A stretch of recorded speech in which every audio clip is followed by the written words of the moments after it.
back to another episode of AIBiz, the podcast, and where we talk about AI innovation and legacy building. I'm your host Avik, and exactly today's conversation is a fusion of great innovation and the legacy building. So let me paint you a picture first, dear listeners. Imagine aging out of the foster care system with no roadmap, no safety net, and n- no one in your corner. Now imagine transforming that adversity into an AI powered empire, scaling 30 plus autonomous businesses, automating everything from content to operations, and using that very success to change the foster care system for others. Yeah, that's the story of our guest today, Drake Wolfe. Welcome to the show, Drake. Thank you for having me, Avik. I really appreciate it. Excited to be here. Amazing, amazing, Drake. So, Drake, like before we start, I'll quickly love to introduce you to all the listeners. Dear listeners, Drake is a visionary AI innovator, serial entrepreneur, and the heart behind Foster the Future Foundation. So, Drake has not only built scalable businesses with zero employees, but he's also building hope one youth at a time. Yeah. So today we will unpack like how AI can serve humanity, how automation can feel the freedom, and how personal purpose can become a force for collective change. So buckle up because this isn't just about artificial intelligence, it is all about intelligent intention. So let's jump in. Welcome to the show again. Thank you very much for having me. Amazing. So Drake, like your story is incredible. Like aging out of foster care and ending up building a fully automated AI empire. I mean, let's start right there. Like when you had nothing, no mentors or money, what was your first step into this world of AI? Yeah, so I've always loved tech. I've always had a passion for it. And Yeah. I remember when I was a little kid, just kind of tinkering and taking apart my toys and a mechanical engineering aspect, or being excited about new video games or things of that nature. It was always something that kind of caught my eye and attention. Um, Yeah, when I aged out of foster care, I didn't have any resources or anything like that, so all I had was to move up, really. That's the mentality that I had was, "Hey, Mhm. I have to perform, I have to become successful in order to take care of myself, or, the worst things would happen, which is I could stay homeless, and I could stay having nothing." So that kinda, that definite survival mode kicked in, and it absolutely, affected how I had to look at life for a while. That primarily is probably what drove me. But when it comes to AI, yeah, I a couple of years ago when AI came out, I kinda became, really infatuated with it and just kinda started to follow the journey for a while, and then, made a career shift, last year into it just because I thought it was, "Hey, this is a great wave to Mhm. follow right now." I definitely see myself doing this for the rest of my life, and I became an expert in it, relatively quickly. So, yeah, that's kinda what brought me to AI. Uh, that's amazing. And um, also, like, was there a moment when you realized that I can automate everything? So what sparked that spirit? Yeah, well, when you do most things by yourself, Mm, I've lived most of my life by myself with no people, with no resources kinda stuff, and mm, so I've always thought, "What's the most efficient way to do something?" And in this case, utilizing AI, the very first thing I thought, mm, even a few years ago when I first started hearing about it, was how do I utilize this to leverage, my time, to create something that's autonomous to where I don't have to work as hard anymore, and I can kind of step back and be a high level conductor. And that's really what sparked the thought was, I don't want to exchange my time for money for the rest of my life. The most intelligent people in the world and the most successful don't do that. They exchange their value for money. And that's Mm, where I started to really have a different mentality and a mindset on this stuff. And then once it became openly accessible to the public, via Sam Altman and OpenAI, mm. that's really when I pulled the trigger on that, to start making this a reality. And ever since then, I've been focusing on everything and anything you can imagine to automate every process and procedure possible, whether it's in my business or whether it's in life in general, just trying to create autonomy where I can so that I can then focus on the things that matter, like my family and, taking time to enjoy the world that we live in. Wow. I mean, I think that part is so often overlooked. I mean, the moment you realize you are not, you are allowed to think differently, you broke the mold, and that's where empowerment truly begins. Yeah. Yes, Ah, sir. yeah, exactly. So you have built 30 plus faceless brands powered by agentic systems. Am I correct? Yes. Yeah. So like that's really sounds like a dream for some and like terrifying for others. What's the real mental load of building it complete autonomy? So what do you have, sir? Yeah. So faceless is Mm, a is something I've always been interested in. I've never really been a big public figure in any manner, mm, which is changing now because of my book, but mm, I've never had an interest in becoming a public figure. So I automatically went to faceless in mm, any variation of anything I've done. How can I make as much money as possible and give great value to customers and clients without really having to put myself out there? So, faceless automation was the first thing that I kind of tapped into. And I mean, it's one of the things, believe it or not, that is one of the easier things to automate. Most people don't realize that, there are hundreds of thousands of AI tools mm, out there, many of which have APIs. And if you are, even it's not even about being smart or educated or anything like that. If you're slightly resourceful, you can find YouTube videos, spend a couple hours, and mm, use tools like, automated IDEs like Lovable, Replit, things of that nature, Tempo Labs, to then create automated services that then just function 24/7 for you. mm. It's not a super difficult thing, and that's the best part about this, and that's why I'm excited about this being universal knowledge because everybody and anyone can do it. It's no longer gate kept or about your education or experience. Exactly. Yeah. Huh.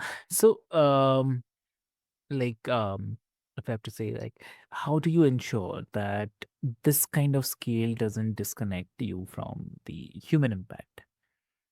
Yeah, yeah, that's definitely a question that I get a lot. Um, I think as humans, we're designed to be creative. Um, whether you believe in God or you believe in science, whatever that looks like, God is a creator. And if we are created in the image of God, whatever your God looks like, Mhm. we are also called to be creators. And I think that we've gotten away from that over the past 150 years. I think that that's part of what my book is about, is understanding that we're not designed to do monotonous tasks and kind of blend into the background of life for the rest of our eternity. We're not Mm, designed to do that. We're designed to create and function at a higher level. And, if we're just sitting away plugging, data into software or printing out copies for people at the front desk forever, it's not invigorating work. And a lot of people are experiencing burnout. They're experiencing psychological impacts because of this, that they're not enjoying what they do anymore. They're just kind of doing in exchange for money. And AI, we really need to look at it in the way that it is, which is this is an opportunity for us to break free of this business model that we have so heavily relied on for the past 150 years all over the globe. And this is an opportunity for us to take back our freedom and to take back our creativity and just work high level in our minds all day while the monotonous behaviors are handled by the AI Mm. agents. Understood. Yeah. So, uh, there's so much hype, but also fear around AI taking over jobs or being misused. So, as someone is in the trenches, so what's your take on the ethical AI and the responsible innovation that you have to say? That's a great question. First off, I'll kind of address the elephant in the room. There will be positions that unfortunately are, you know, taken over by AI. And I think everybody knew that when this was created. Now, the likelihood that it takes over every market, very low. Um, and here's why. Most jobs require some form of human touch or creativity. It's Mm, really the monotony, the monotonous tasks, the things that can be automated that will kind of go by the wayside. But that doesn't mean that humans will be removed from that workflow entirely. Here's the catch that people aren't thinking about. Even agentic systems in its current state, even the ones that I designed, are not 100% accurate. It requires an orchestrator, right? It requires a conductor, requires somebody to oversee this system. When it breaks, which is inevitable, they're able to fix it, readjust it. And that's a human.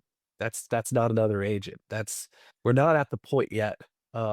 Sam Altman perfectly. We're about at step 3 in the step 5 or 6 plan of full autonomous AGI. So we're not there yet. We're not at a place where it can replace humans. And I think the best way for people to think about this is don't come at it with fear. Come at it with this is my opportunity to learn. And so mm, the best advice that I can give anybody watching this or listening to this would be implement AI into your daily workflow as soon as possible. Start learning. There are thousands of videos on YouTube. There are amazing courses out there. There are communities on school, some of which I'm a part of that will teach you how to operate day to day in whatever job you have and how to integrate AI into it. And this is paramount for everybody, whether you are a server at a restaurant or you are an executive at a Fortune 500 company. It doesn't really matter. AI can be implemented everywhere in every industry, and that's why it is so profound. That's why it is so impactful, is because it doesn't take sides and it doesn't have favorites when it comes to industries. It is going to implement it's gonna be implemented in every industry in the entire world.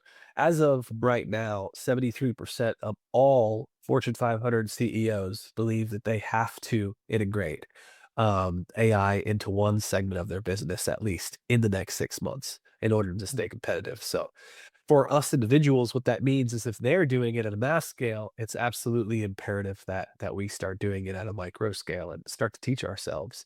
And then you won't fall behind. And then you won't worry about losing your job. You just pivot into a new position, essentially, is what it is. mm. Wow. And also like you have said before that purpose powers performance. So how has your background, especially the adversity of foster care, influenced the kind of AI that you are building? What do you have to say? Yeah. Ethics is huge in AI. Mm, Making sure that what you build is not only not replacing humans, but it's giving opportunity to them is paramount.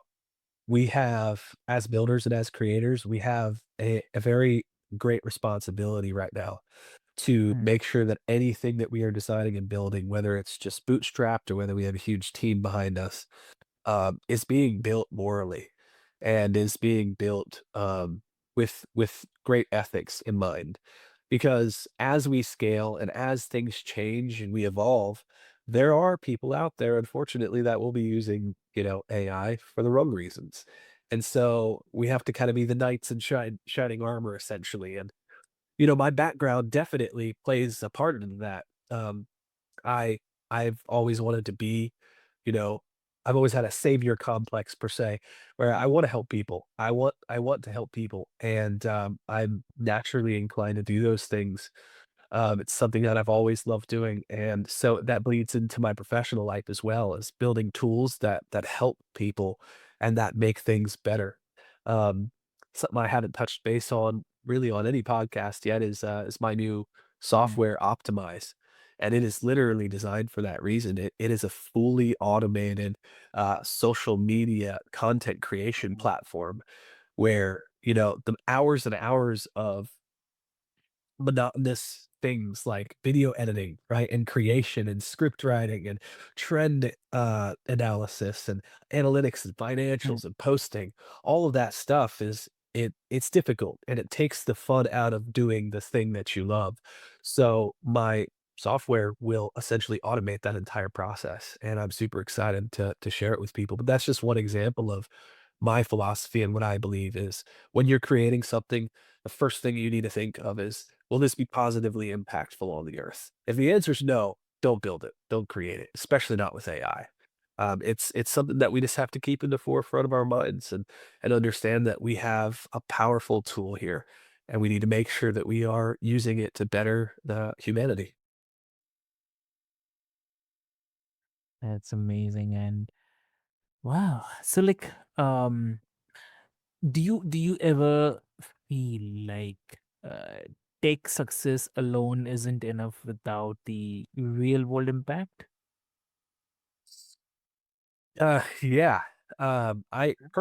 I believe that no amount of money or success that you have, Mm, um, really matters if you're not making mm, a difference, and what I mean by that is you could it's kind of the Scrooge McDuck theory, right? You mm, can stack your coins as high as you would like, but unfortunately, once you get to the top of that pile, there's nothing there for you, and I've seen it time and time again where founders or creators or highly successful entrepreneurs, they get to the top of that pile and realize it's lonely, and it's not somewhere where they wanted to be, mm, and they pivot. They pivot to philanthropy. They pivot to giving their finances or their time away.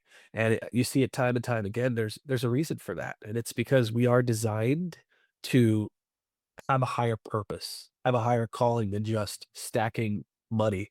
um, we genuinely I've seen, humanity in all of its forms, especially through foster care, and I can tell you that even the people that struggle the most with their personality traits or the ones that would be considered bad, still do have that inclination to help others. And so I think if we tap into that, as humanity and understand that everything you do can be done for a higher purpose. You can everything you do every day can be done for a higher purpose, mm, and once you start thinking that way, then you start to think about, well, how does what I'm doing today impact people in the future or mm. now or the people in my life or the people not in my life? So yes, I believe 100% that anything that you do, especially in entrepreneurial nature, you should have a higher purpose for it. You should have a higher calling. Wow. Ah, legacy isn't just that what we build, it's we heal the process. So that's a lovely saying. Yeah. And like I was mentioning about, so this sounds contradictory, but it's actually not. Like, some critics argue that full automation could disrupt the jobs for those who uh, need them the most. So, how do we balance the innovation with the inclusion? So, what do you have to say? Yeah, there's only one thing, and it's education.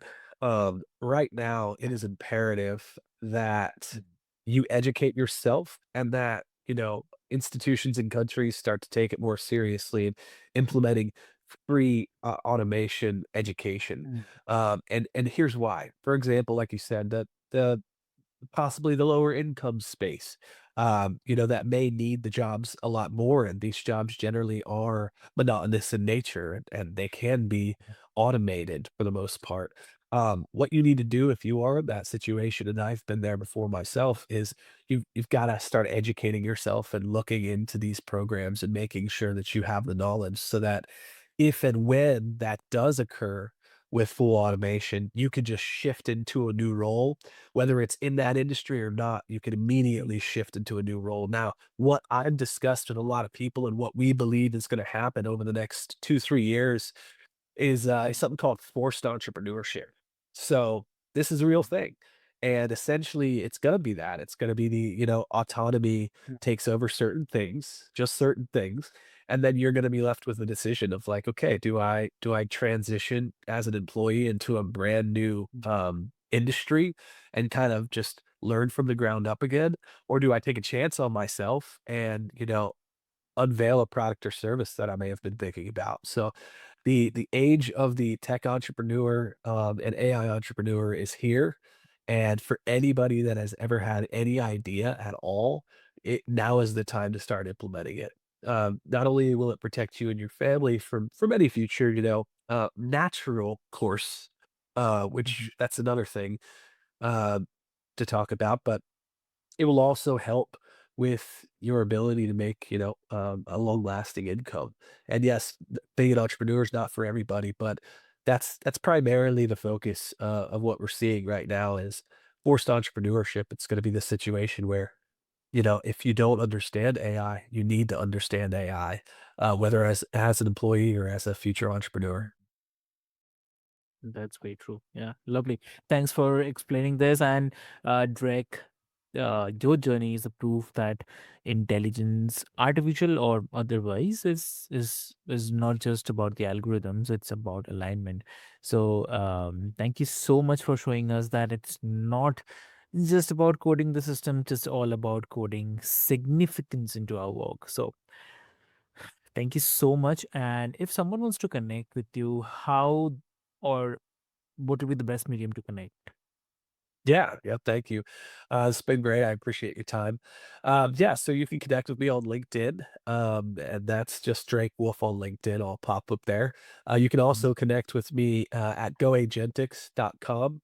That is my AI automation agency. If anyone listening needs assistance in implementing agentic workflows into their businesses or their ideas, that is what we do.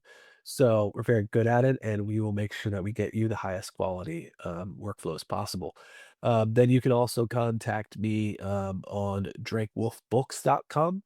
I'm Mm. actually really excited, but I launched my book about 10 days ago. It was my debut book. It's called The Final Business Model. I have it right here. Mhm. And you can find that on Amazon.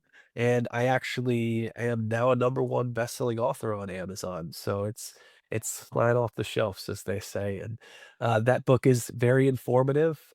It's about roughly everything we've been talking about here, but how to create autonomy that lasts and not remove humans from it, but to give you a new life of freedom and opportunity. So those are the places you can reach out to me on. And Avik, once again, man, I really appreciate your time. Lovely, lovely. Thank you so much. And dear listeners, if today's conversation has sparked something in you, then share it, act on it, and follow the incredible work Drake is doing, not just in the take, but in transforming the lives as well. So, with this hope, until next time, this is the host Avik reminding you that your mind is powerful, your life is yours, and both deserves to be designed intentionally. So, stay well, stay healthy, and stay bold. Thank you so much.